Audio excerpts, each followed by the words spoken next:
Seorang pria dengan seluruh tubuh tertutup tinta pekat menerobos masuk ke rumahnya. Sang istri terkejut dan mengarahkan pistol, memerintahkannya pergi. Ketika ia mendengar suara yang mirip suaminya, ia menurunkan kewaspadaan. Namun pria itu sudah tidak mampu berbicara lagi. Tiba-tiba dari belakang, putranya yang bersembunyi menembakkan pistolnya. Tembakan itu mengakhiri hidup ayahnya sendiri tanpa ia sadari. Semua berawal saat keluarga itu berbelanja di supermarket. Saat hendak membayar, Troy tertarik pada mainan yang dibawa seorang pria bernama Jay dan ia menghiburnya hingga Troy tertawa. Namun momen itu terlihat oleh Jeff dan menjadi awal dari masalah besar. Jay terkejut. Namun ia menjelaskan bahwa Troy hanya tertarik pada mainannya. Jeff terus memprovokasi hingga Jay tersulut emosi. Saat Jay hendak pergi, ucapannya membuat Jeff merasa dihina. Jeff pun memutuskan untuk memberinya pelajaran sambil memaki dan mengambil ponselnya. Kemudian Jeff menghubungi gengnya dan mengikuti Jay dari belakang. Istri dan anak Jay di dalam mobil panik dan berusaha memperingatinya. Tiba-tiba sebuah tinju langsung menghantam wajah Jay, lalu beberapa pria bertubuh besar muncul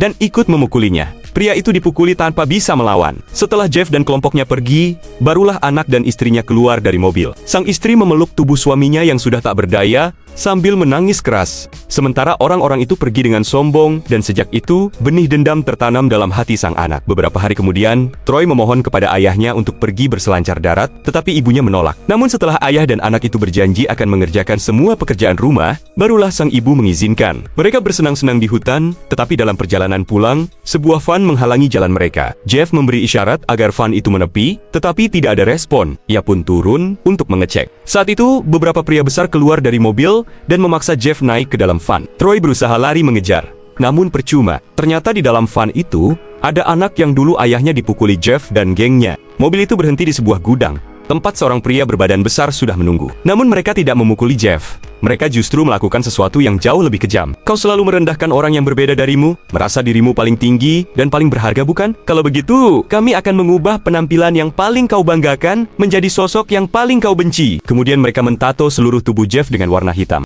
10 hari kemudian, Jeff dibuang ke jalan dan pulang dalam kondisi lemah. Melihat bayangannya di jendela mobil membuatnya benar-benar hancur. Di rumah, istrinya mendengar suara gaduh, lalu mengambil pistol dan menyuruh Troy bersembunyi dan tak boleh keluar apapun yang terjadi. Ketukan pintu terdengar. Sang istri mengarahkan pistol ke pintu. Tiba-tiba pintu terbuka dan sosok hitam pekat menerobos masuk.